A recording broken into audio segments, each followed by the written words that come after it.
Hello and welcome back to the State of Education presented by One Room Education. I'm Katie and today I'll be your guide as we do something a little bit different than my usual presentations. So I had something completely different planned for today, but it just was not going to be ready in time for you. And as always, I want to make sure that you have the best quality content I can possibly provide. So instead of my usual presentations, today I'm going to be pulling up a couple of articles and we're going to be discussing the topics within those articles and my candid thoughts on those topics. If you enjoy this sort of content, please make sure to head over to my socials and let me know over there. So come on in and have a seat while we discuss equity or equality, which is actually better. Okay, so today is going to be a little more informal than my normal presentations. I have a couple of articles pulled up and a couple other things that I'm going to be discussing with you. If you enjoy this topic or this general format, please make sure to let me know over on social medias or over on the show notes at one-roomeducation.com. That way I know what you like and what direction you would like this podcast to go in. So, the topic of today's discussion is going to be equity versus equality. Now, equity is a term that I'm going to be referring to quite often in the episodes that are coming up here in the very near future. And I thought, if I'm going to be talking about it a lot, why don't I just go ahead and do an episode on it?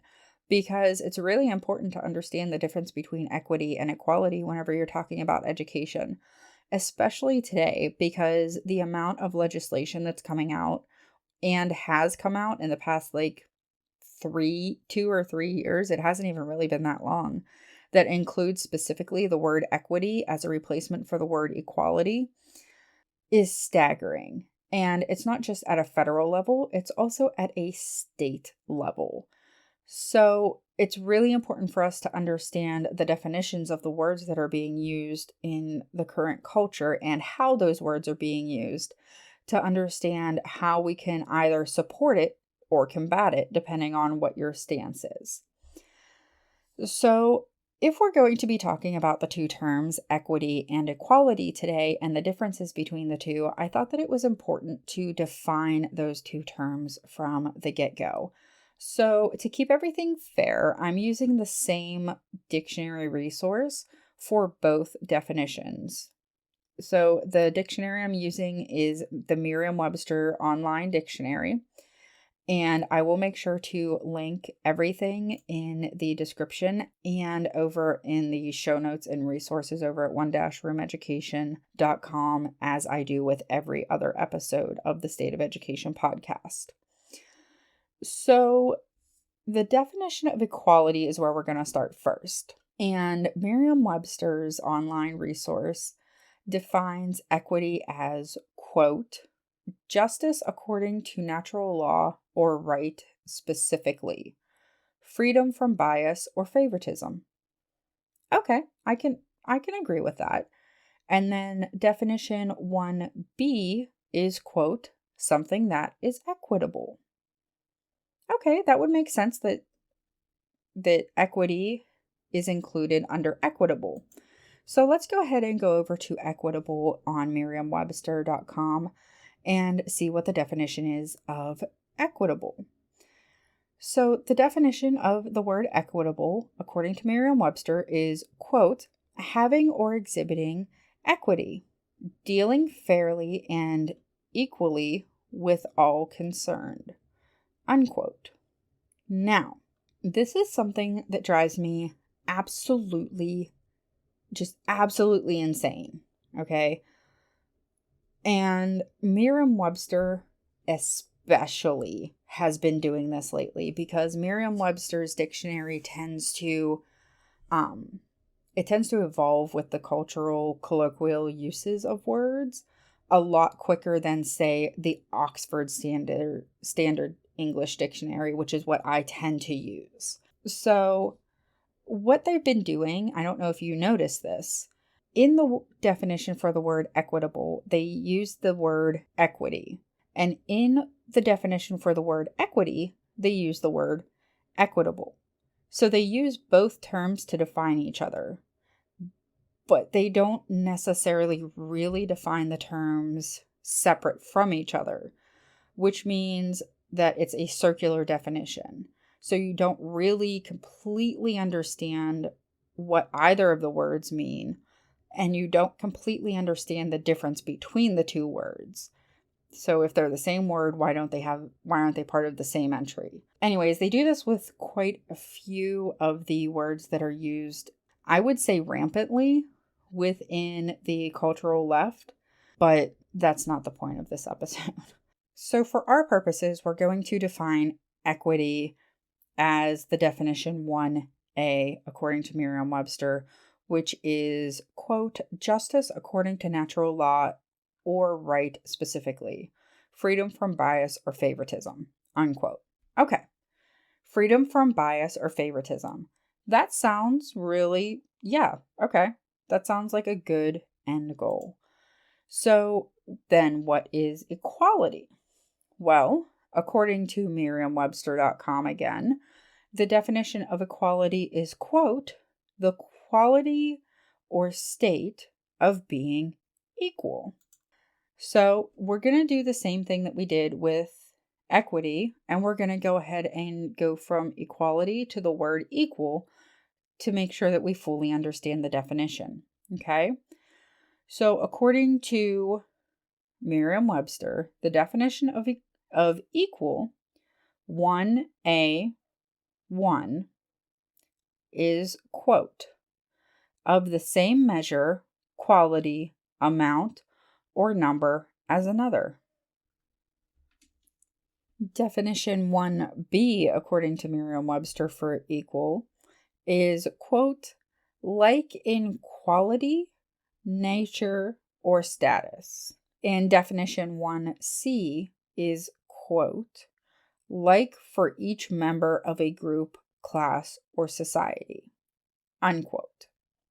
So now that we've thoroughly defined equity and equality, let's go ahead and look at some of the ways that these two words are being viewed within the educational sphere and which one is being favored currently in education and why. The first article we're going to be looking at is from waterford.org. It's called Why Understanding Equity versus Equality in Schools Can Help You Create an Inclusive Classroom. It is from May 2nd of 2020. So, like I said in the beginning, the term equity has been creeping in for 2 to 3 years heavily in education. And once you look into it a little bit, you realize that the term inclusive classroom is being replaced by equi- an equitable classroom or equity within the classroom. Now, when I was going to college in the late 2000s, we were taught about inclusive classrooms and inclusive education and equal education opportunities for all students. And that's what we were more pushed towards. So when I realized that the equity was being used as a new term essentially for inclusive classroom, it made a little bit more sense where people are coming from. However, I do have to say before I start reading this article from waterford.org that this is one of those cases where it is great in theory, and I think that the intentions are probably pure in the case of the actual educators. But the way that these policies and these ideas are implemented by the majority of teachers and districts as a whole, it doesn't quite reflect the original purpose and original thought behind the idea. So let's go ahead and dig into this article from waterford.org. So I'm going to say right at the start that I actually kind of find myself agreeing with almost everything that this article says. However, as with most things that I say that about, there's a but to that. I agree with almost everything that this article says, but I disagree with their conclusion and their way of going about achieving their end goals. So, this article starts off by saying this quote, "The quality of education that students receive directly correlates to their quality of life years down the road. Early education, in particular, has the power to shape a child's future, and the more resources available to them, the better. For this reason, it's crucial for educators to address any barriers young students face to succeed in school." Unquote. Now, I, of course, 100% agree with this. Why would I not agree that the more resources you have for students, the better off they're going to be in the long run because the more skills they'll learn. And the more barriers a student has, the more barriers the school system needs to remove to ensure that they have access to an equal educational opportunity. So, yeah, okay, I get that. I completely 100% agree with that. The article continues, quote, "The key is equity. Equity means offering individual support to students that addresses possible barriers like poverty or limited transportation. 97% of teachers agree that equity is important, but many don't know how to best work towards it in their classrooms. But once educators have the right strategies to promote equity in schools, they can make sure that each student is prepared to reach their potential." Unquote. Okay, so yeah, I agree with that. So, poverty and limited transportation. I don't know. I literally don't know one teacher that would disagree with that statement, which is reflected by the 97% of teachers agree with that. Yeah, absolutely. So, this article mostly talks about primary education. So, that's your elementary school age kids. I have mentioned a couple times, I think, that I am a secondary social studies teacher. So my specialty is in late adolescent and teenage behaviors and education and development. So I'm going to go ahead and read these articles, and then I'm going to give you my viewpoint from my professional opinion. And I'm going to give you some anecdotal stories that I have from my professional career as well. This article moves on to talk about the main differences between equity and equality. And it states, quote, "When it comes to equity versus equality in education, the terms are often used interchangeably. But understanding the distinction between the two is essential for resolving issues faced by disadvantaged students in the classroom. While working toward equity and equality can both do good, equity should be an educator's end goal. The reason lies in the difference between being fair and being equal. Equity is more commonly associated with social issues, perhaps because more people know what it means. In a nutshell, its definition is as it sounds, the state of being equal. When a group focuses on equality, everyone has the same rights, opportunities, and resources. Equality is beneficial, but it often doesn't address specific needs. Giving each student a take home laptop, for example, would not address students who don't have internet in their houses. Even if a school is equal, some students may still struggle. Unquote. Now, this is 100% true because when I was teaching in public schools, several of the schools that I was working with provided laptops for their students. They provided after school tutoring for free. They provided after school transportation for some of the activities. And all of this stuff was provided for them. But it wasn't seen as an equity thing, it wasn't seen as an equity issue. It was seen as just providing resources for students that needed them. And I also want to note that just because you provide something to a student population doesn't mean that they are equipped to deal with those advantages. So, as I stated, I was in college in the late 2000s. In 2009, 2010 school year is when I did my field experience and my student teaching. And I was a classroom substitute and long term sub. And one of the things that was sort of a recurring issue right then was this idea of sending laptops home with students. So these schools that were barely scraping by funding wise, they would get a grant or they would put the money out from their budget and they would purchase these laptops and all the students could take them home with them. But what was happening was these students didn't take care of them. I mean, have you ever seen a textbook in a public high school? A high school or a elementary school from an economically depressed area? Those things are tore up. They are written in. They are just, it's sad. It's a sad state. Most of the textbooks are in. And the exact same thing started happening with these laptops. They would have cracked screens, they would have missing parts, they would just be completely broke. Um, they would completely change the coding on some of them just for a joke. Like, it was absolutely ridiculous the disrespect that these kids had for the equipment that was being provided for them free of cost. And so they quit sending the laptops home with the kids because they were getting more of them broke than not. And then some kids were complaining that they couldn't do their homework if they didn't have those laptops. But what's the school supposed to do?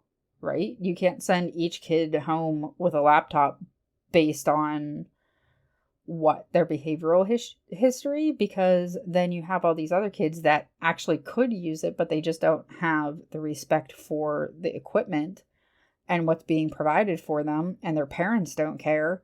So they don't have the homework done and they don't have the means to do it. So what do you want to do? Do you want to send a private tutor home with them to make sure that they don't bust up the laptop to complete their homework? I don't know what you want to do. That's just my general take on that. That yeah, that's a great pie in the sky hope, but it's not really feasible. The article from waterford.org continues. Equity, on the other hand, provides people with resources that fit their circumstances. The World Health Organization, WHO, definition of social equity is, quote, the absence of avoidable or remittable differences among groups of people, unquote. Schools that provide equity versus equality are more in tune to their students' needs and provide resources to overcome their specific challenges, end quote. Now, yes, I absolutely agree with this. However, what I don't agree with is that the school needs to provide every single thing to every single student. This comes down to the whole, like I said earlier, there's this struggle between the words equity and equality. Now, in my view, if you've listened to any episodes of the State of Education so far, you can probably guess where I stand. My view is always with equality, because equality means that all the students have access to all of the resources. So, what this means is that the students that have the benefit of having a good family environment and loving parents who support what they're doing and are able to do their homework in a quiet environment have access to the same resources as the kid who is going home and watching 3 or 4 younger siblings while their parent goes to a third job that week to try to make ends meet. That's what equality is. Now, what happens is these groups try to take the word equitable and they say equitable is more important than equal because of the circumstances of the individual students. Now, if you are a teacher who is a classroom teacher who is actually good at your job, you run your classroom what they would consider equitable anyways. So what that means is that you look at the students as individual people. You look at them as individual beings, not as a whole group. Where this idea of an equitable classroom falls apart and isn't taken into account with articles such as this one, as well intended as it may be, is when you look at a teacher that has 8 periods in a day, okay, 8 52-minute periods, I think, is what it ends up being. You have 52 minutes with 30 kids each period. How are you supposed to be able to address every single individual student as that individual unique learner that they are? Yes, I absolutely agree with the premise of it, but in practicality, it is not feasible. It is strictly not feasible within the current education system within the United States. And they keep doing this. They do it over and over and over again. They keep coming up with these great ideas and they find what the problem is. In this case, it would be not addressing the individual needs of the students, but instead treating them as a group. So yes, that's the actual issue. But the problem is, how are you going to do that for 30 students at one time, 7 to 8 times a day? You as the teacher can't be held responsible for that. There's no way. There is no way. I am a great teacher and I have other great teachers that are friends of mine. And we do our best to make sure that our students are taken care of and that each circumstance is taken into account. And if we know that a student has something going on, we try to connect them with the right resources to help them with that. But we can't be expected to do that for 240 kids a day. We can't, the sheer numbers don't add up. While that's a great idea for a classroom of maybe 10, 15 max per period, that's a great idea. But you put more than that in a classroom and it's unfeasible. And what you do is you take this idea of equity and you put it into an urban classroom where you have 30 plus students per period and you say, okay, teacher, make it work. Like, seriously, that is just, that's unfair to the teacher and it's unfair to the students. So if you have equality where all the students know what their resources are and the school itself is supposed to be responsible for identifying issues, then that's a little bit more feasible, right? You can't address every single student for each individual specific need. It just, like I said, the numbers don't make it possible. Addressing this very issue, the Waterford.org article continues with challenges involving equity and equality in schools. They say, quote, barriers to an inclusive education can affect groups based on race, gender, and many other factors. The issues are not only who is being targeted, but also how we try to resolve them. In terms of equity versus equality in the classroom, most schools focus on horizontal equity. The definition of horizontal equity in education is treating people who are already assumed equal in the same way, unquote. Now, you could probably already guess, I don't have a problem with this. I assume that all students are starting on an equal level and equal footing in my classrooms when I work with students on an individual basis. I assume that they have a basic level of knowledge. And anything that has to do with their life outside of my classroom, I address as it begins to visibly affect their grades and their focus within my classroom. That's when I start to address stuff that goes on outside of my classroom with individual students. And especially on a secondary level, that's sort of how we should address it, in my opinion, because it makes it a more equitable classroom.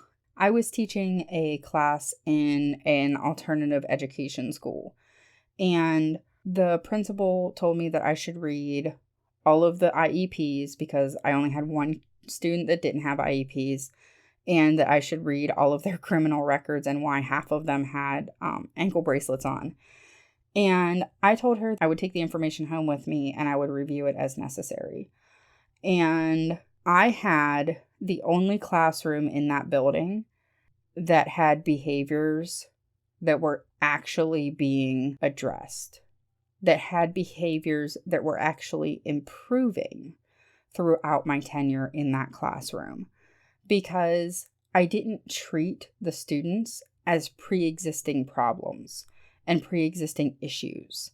I didn't go into the classroom with pre-existing notions about how these children were or how they should behave. I went in and I said, "Hi, my name's Miss Katie, and this is how I'm going to run the classroom. Everyone will be evaluated on the same basis, and everybody, if you have an issue with something, come and talk to me. Otherwise, class will continue as normal. I expect your behavior to be within these parameters, and if they're not, here are the consequences. They will be divvied out equally." Everybody heard what was going on and understood what I expected behaviorally and academically within my classroom. And what really, really made the difference was when I backed up what I said. When I said that everybody would be treated equally in my classroom under this set of rules, I meant it. And when I was able to prove to gang members and country kids that they really were equal in my eyes and that they weren't some idiots and lost causes, that they were students of mine and I saw their potential. When they saw that and that I was absolutely fair and equal in my distribution of praise and punishment, that's when you gain a student's respect. And when the student gains respect for themselves, again in my case, or they develop that self-respect for the first time if you're looking at elementary or primary school. And personally, I think that that's how that should be done. And I feel that that would be kind of under the horizontal equity, according to this article. So let's go ahead and continue to read, though. So the article continues, quote, "Horizontal equity is only useful in homogeneous schools, where each person is really given the same opportunities in life. But in most schools, students will come from a variety of backgrounds, some more privileged than others. For this reason, educators should focus on vertical equity, which assumes that students have different needs and provides individual resources based on said needs." Unquote.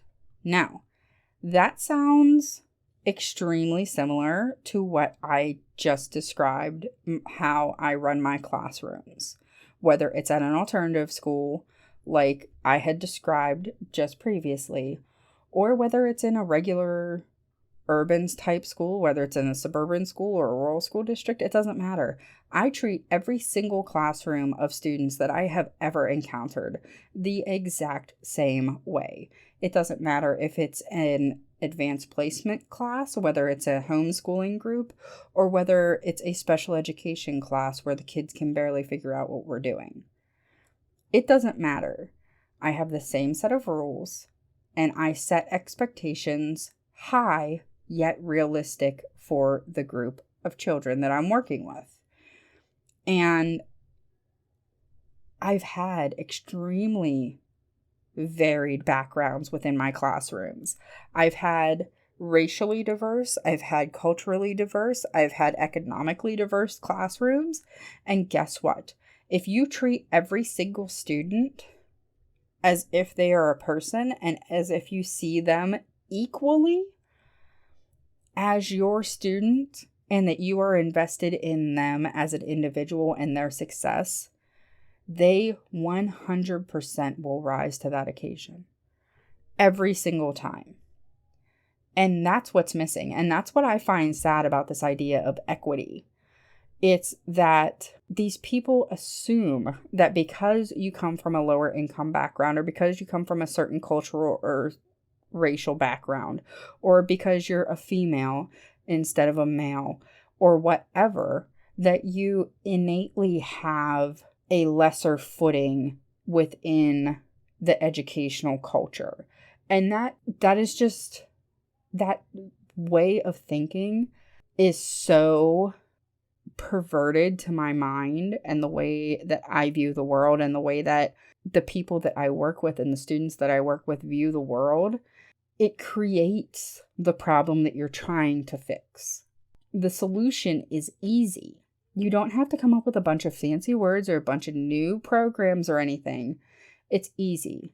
Teach your teachers how to treat their students equally within the classroom. Don't have a teacher's pet.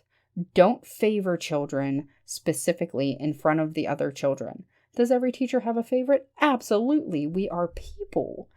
People have favorite things, no matter what that is, whether that's a student, whether it's a best friend, whether it's a favorite piece of pizza. It doesn't matter. It's innate human nature to favor one over another. Now, what happens is that we as teachers, it is our mandate that we have to overcome this general human nature and treat every single student as equals. And then you don't have this problem. But the problem is that requires teachers and educators to be better than themselves. And that is the problem within society in general, as I see it. It's not necessarily a lack of understanding as to everybody should be equal and everybody should have equal opportunities within systems and equal access to opportunities. That's not the problem. The problem is whenever people come in and they say, you know what, Kate, because you're a woman, people think that you can do less than a man. People think that you're worth 77 cents instead of $1, according to whatever outdated statistics these people are using. You know what I mean? Like that's the issue. Whenever other people tell you what they think your limitations should be, that's the problem. So you as an educator, whether it's a homeschool parent, whether it's a public educator, whether it's an administrator, whether you are a college professor, it is your job to treat your students equally and hold them to an equal standard within that class. If you're teaching special ed, hold them to a high special ed standard. If you're teaching an AP class, hold them to a college level standard within their skill set. If they don't know something, then it's your job as the teacher and as the educator to make sure that they gain those skills. When I work with students who don't know how to do research on their own whenever they're a senior in high school, guess what? That's the first thing that we address. I don't assume that they know how to do research because a lot of them, that just kind of gets skipped over because of high stakes testing, which don't worry, we'll be talking about in future episodes. But if you see that a student has an issue or has a deficiency somewhere, it's your job as an educator to try to help with that as much as possible. And if you as the individual educator can't fix that or can't address it, then it's your job to refer someone that can. I don't understand why this idea is so confusing to people within the educational community. I think it's one of those things where we're coming up with different terms and all saying the same thing. And we're going about solving the same issue that we're seeing just in different ways. This article from Waterford.org continues, quote, another challenge facing equity versus equality in education is poverty. 60% of the most disadvantaged students come from under-resourced homes or communities. Because their families or schools might have very limited budgets, it can be difficult to provide these students with equitable resources. Additionally, these under-resourced communities often have trouble keeping educators who can make a difference. 62% of high-poverty schools report that it is challenging to retain high-quality teachers, unquote. And that's true. That's an issue. But why? It's because this stuff is being pushed on them and they're being forced to pay more attention to a kid's skin tone, where they're from, or anything other than what they're supposed to be teaching them within the classroom. Because I'm sorry, anything outside of the academic purview is not the responsibility of the teacher themselves. If it starts to interfere with in-class instruction, then yeah, the teacher needs to stop and address whatever is going on, whether it's with an individual student or whether it's with the group. But Outside of that, it's not the teacher's job to make sure that everything's okay with each student. They can't, especially in the current public education system within the United States, because, like I said, it's overburdened anyways, even in the smallest school districts. This article goes on and it has a quote, according to Scholastic Teachers and Principals Report, these are a few additional barriers to equity in American schools. They list family crisis, mental health issues, lack of health care, coming to school hungry, homelessness or living in temporary shelter, still learning the English language. Okay, yeah, sure. Every single one of those is something that needs to be addressed within the individual student. And as a teacher, it is currently your job to refer anyone that's having a family crisis, anyone that's having a mental health crisis, anyone that's having a hunger issue or anything like that. As educators in the United States, we're what's called mandated reporters. So if we see literally any of these things going on, it's our job. We have to, under penalty of law, we have to report this to at least the guidance counselors, if not social workers individually at Child Protective Services. In reference to still learning the English language, I agree that that's a barrier to education, but I feel that that is a completely separate issue from the rest of the things that were listed there. And I don't think that it's fair to lump that in with everything else, because I don't know if you know this, education is kind of nuanced, especially whenever it comes to the lower grade levels. Let's go ahead and finish up with this article from Waterford.org. The next section from this article talks about the benefits of focusing on equity in education. And it talks about all of these flowers and butterflies and rainbows about how diversity of socioeconomic status and culture and race within a classroom creates higher test scores and all of that stuff. So I'm going to read you the summary, okay? To summarize this section, these are some of the benefits of focusing on equity in education. They list higher test scores, better health, stronger social atmosphere, longer life, and economic growth. Okay, I mean, anyone that has strong social bonds and a strong social community, yeah, those are all benefits of them. So, okay, so we're trying to create a strong community as opposed to an equitable community? That's a little bit confusing, but whatever.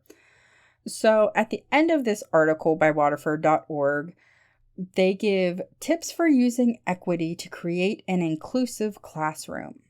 Quote, knowing the difference between equity and equality is the first step to creating a classroom where every child can succeed. From there, educators can take steps to better address the challenges faced by struggling students. Then they say, keep these 5 tips in mind for promoting equity in your classroom and helping every student succeed. 1. Remember that every child is different and has unique needs. Evaluate any challenges that students face and, if needed, offer support or resources. Which, as I stated earlier, is something that educators are supposed to do. But again, because of the sheer number of students that each educator within the United States public school system and even the private school system, depending on where you are, makes it very, very difficult to do, if not straight out impossible. Number 2, cultivate an environment in your classroom where every student feels heard. Encourage them to speak out against unfairness and let you know if they're facing any hardships at home or in class. Now, this one I actually do agree with because that's pretty much my general classroom management strategy. I give all of my students what I expect of them, what I expect of myself, and what the repercussions of good and bad behavior or not meeting my expectations within the classroom will be. And then I apply that fairly. And if I make a mistake, I accept criticism and I'll apologize for it because as a teacher, you are a role model within the child's life or within the student's life if you're secondary or post-secondary. And you do have to model humility for them. And you can't just say, oh, I misspoke, I'm sorry. That's different than a behavioral thing that you were doing. If you start to show favoritism towards one student or the other, then maybe another student will call you out for that. And you'll get defensive at first. It's human nature, of course you will. But after you've taken a couple minutes to evaluate and really look at yourself to evaluate whether that's true or not, then you can address it. And the way that I like to address it within my classrooms is if the student's complaint is valid, then usually the problem has been committed publicly, so I will apologize and correct publicly. But if the student's accusations are false, then I will deal with those accusations for that student on an individual private basis. Because that's another mistake that teachers make a lot, is that they'll take something that should be private and deal with it publicly, and then vice versa. And it creates this kind of weird environment where students never know what's going on or why they're being punished or whatever. So yeah, I agree with number 2. Number 3, parent engagement is a particularly helpful way to resolve challenges involving equity.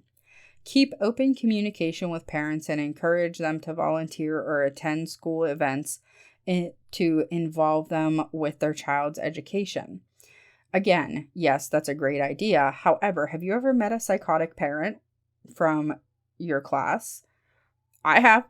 I know my teaching friends have. It can be a real problem.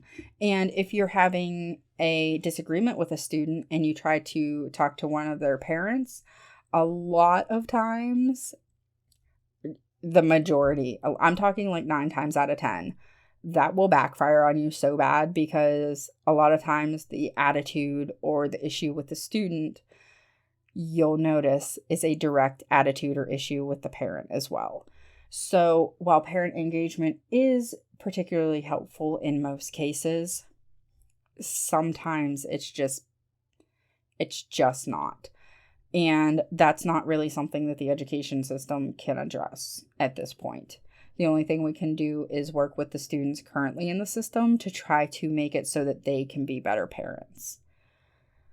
Number 4, provide equity training in schools for faculty members so teachers know how to resolve common barriers. Okay. Okay, yes, this is very important. Teachers need to know what the barriers to education are and how to resolve them. However, this is often addressed in a manner that I feel isn't necessarily intended. So we'll be addressing that here in just a minute. Number 5, and finally, the Waterford.org article suggests to add diversity and inclusion activities, as well as lessons against prejudice, to your school curriculum, so every student feels like they belong. Now, I take particular offense to this one, because diversity and inclusion activities, as well as lessons against prejudice in your school curriculum, are absolutely absurd. I am sorry. Those topics don't need to be addressed on a curriculum basis. I am sorry. I don't care what school district you come from, what type of culture you come from, or anything like that. Those topics should be covered at home. And like I said earlier, if they begin to directly affect the learning environment within your classroom negatively, then you can address it. Because I've done that before. But you don't need to proactively address it. Because what happens is This type of stuff, the diversity and inclusion activities, as well as lessons against prejudice, quote unquote, takes up more instructional time than is actually necessary for it. And what it ends up doing is it ends up making students feel ostracized from the group. It makes students feel like they can't ask questions of each other. It makes students feel like they can't ask questions about somebody else's culture. If you have a student that is out on Christmas break and then another student that also had off for a Hanukkah break, you make students feel like the Christian kid that was out for Christmas can't ask the Jewish kid who was out for Hanukkah why he was out for a week and didn't get in trouble for it. You have to allow a safe space for students to address these differences in culture and heritage, as well as religious differences.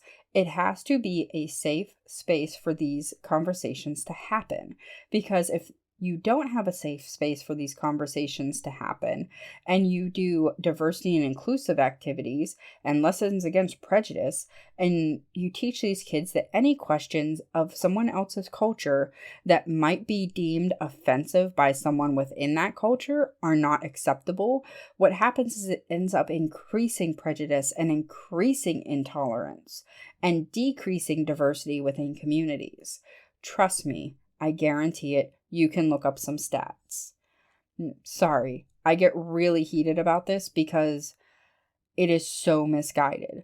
So, what I did was I pulled up a couple of different examples. What I did was I got on Pinterest. I'm not even going to lie. So, I got on Pinterest and I looked up some diversity and inclusion lessons that you can do for students because don't lie, teachers. You know you get on Pinterest to find ideas. You know you do. So I went where you go. I did not get on TPT. I'm sorry. I just did not have that kind of time today. So what I found was a good example and an example that I think kind of exemplifies the issue. So the first example is actually extremely similar to an activity that I do with my students at the beginning of almost every year. Because I teach social studies and because I teach history and world cultures and topics like that, it makes it very easy for me to include these sorts of lessons, especially at the beginning of the year as like icebreakers or whatever. So the first one I have here, and I will have both of these worksheets linked in the notes and resources over at one-roomeducation.com for you. And I'll also make sure that there is a link to that page down in the notes for this episode. So the first worksheet that I'm going to talk about is called My Culture and Traditions. The instructions for this worksheet say, use this worksheet to share more about your culture and the traditions of your family. And yes, I do use these on a secondary and post-secondary level because they're silly, they're fun, and they're icebreakers. So this worksheet has 7 boxes on it, and each one is a different fact about you or your family. So the first one is languages spoken in my culture. So my family is German and then English and English, Scotch, Irish. So the main thing that we do in my family is German traditions. So languages spoken in my culture would be English and German. My favorite tradition from my culture. I love Christmas time. I really do. The Germans, in my opinion, have like some of the best Christmas traditions ever. Foods that we eat. So everybody knows about Kibasi and Kraut and Wiener Schnitzel and all that stuff. Clothes worn in my culture. So I would talk about like traditional tracht or something like that. Holidays celebrated in my culture. So I could talk about the Christian side of Germanic and English culture, or I could talk about the pagan side of Germanic culture or the Druidic side of the British and Celt side. Then they have types of music we listen to. So that's, whatever. Then they have other interesting facts. And that's this worksheet. It's just a little bit about you. It's a little bit about your family traditions. And it's really a great get to know you sort of worksheet. It's $1. I like it. If you're a teacher, I suggest it. And that's a good way to go about diversity and talking about different cultures. And then there's this other one, which I was like, ooh, a word search. I love word searches. Ask anybody that knows me. I'm a sucker for a word search. Well, this one is called Diversity Definition Word Search. And then it just everybody knows how to do word search, so I'm not going to read the instructions. So here are the words. It has the words listed and then the definition for the diversity definition words. And from the looks of this worksheet, it is meant for probably 2nd grade and above. I'm not totally sure though, because there is no grade recommendation on the worksheet listing, but that would be my general guess here. So the first word on this worksheet is diversity, and the definition for that is being different with an exclamation point, and they're super excited about it. The next word is acceptance, understanding everyone is unique and recognizing our differences. Okay, sure. The next word is bias, preferring one type of person over another and often treating them better. Okay. Yes, that's true, but I feel like the elementary school audience that this worksheet is meant for can misinterpret that definition very easily because it's rather broad. The next definition is for identity, and they define that on this worksheet as different parts that make you who you are. Okay, I can go with that one. The next word is sexism, believing that one sex, male, female, is better than another. Okay, so you're going to teach 2nd plus graders about sexism.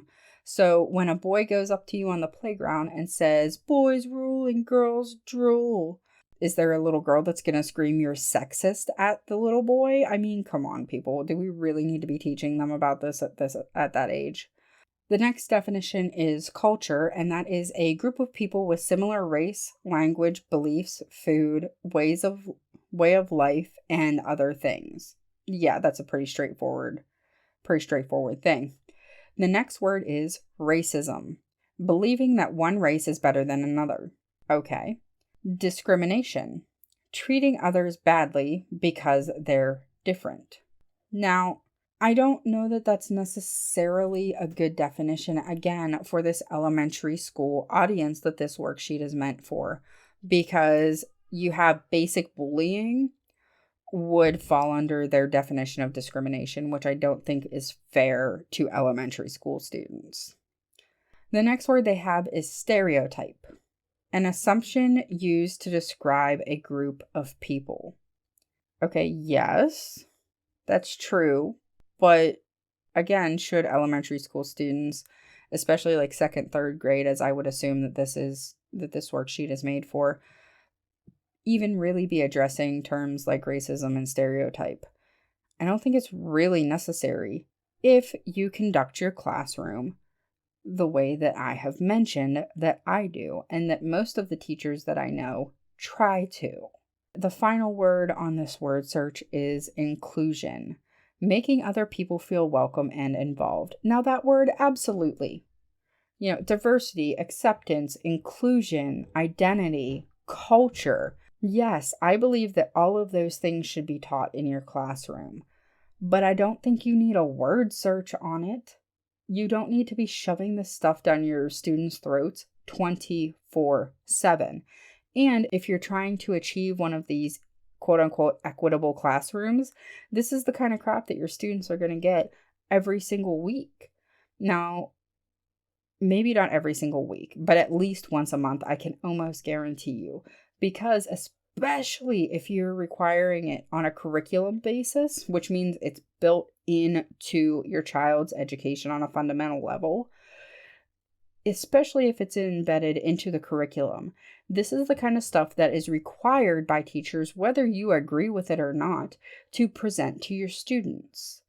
Now, I and several other teachers that I know ways to kind of skirt around this specific, like blatant sort of stuff, like the word search. But still, the fact is, we're a couple teachers.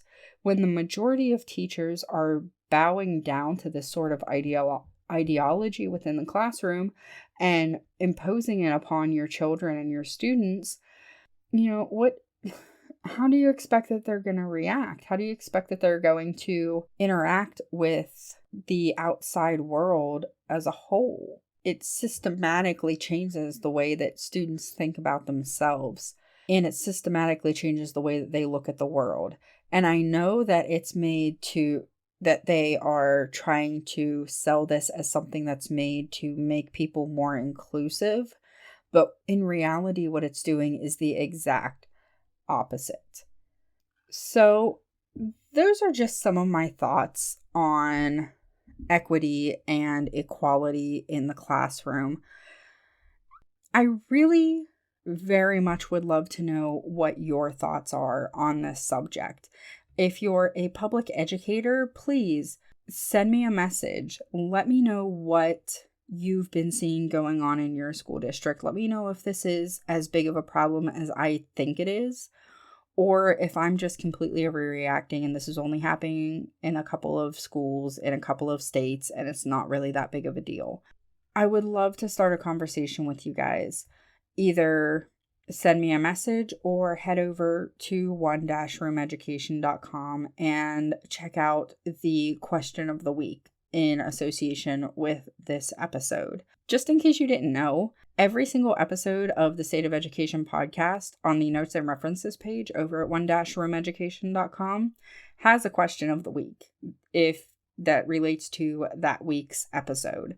So if you'd like to start a conversation or join in the current conversation, head over to one-room education and check out the question of the week for the different podcast episodes. I'm really excited to see what you guys think. So those are my thoughts on equality versus equity in the education system. And with that, I would like to thank you so much for joining me today and bearing with me for this slightly out of the norm episode. And if you enjoyed today's episode, please make sure to subscribe and make sure that you're following this podcast on whichever platform you happen to be listening to me on. Please make sure to head over to one-roomeducation.com to get a full catalog of One Room Education content, as well as ways that you can support my work. While you're there, make sure to sign up to get notifications straight to your inbox every time I upload new content. And make sure that you go ahead and sign up for those notifications now, because the first 100 people to sign up for the email notifications will get free early bird access to every episode of the State of Education podcast, a full 24 hours before the rest of the general public. And that's only available to the first 100 people that sign up for the email notifications.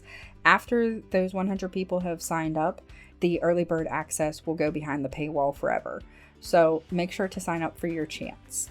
If you would like some behind the scenes content, please head over and follow me on my socials. On Facebook, I'm at One Room Education, all one word. And on Instagram, I'm at oneroom_education. You can also find episodes of the State of Education podcast on Rumble at One Room Education. I'll have that linked in the description for this episode if you haven't checked out Rumble yet. So you can head on over there and give it a look-see. Again, thank you so much for joining me today, and I look forward to seeing you next time as we continue to discuss the state of education.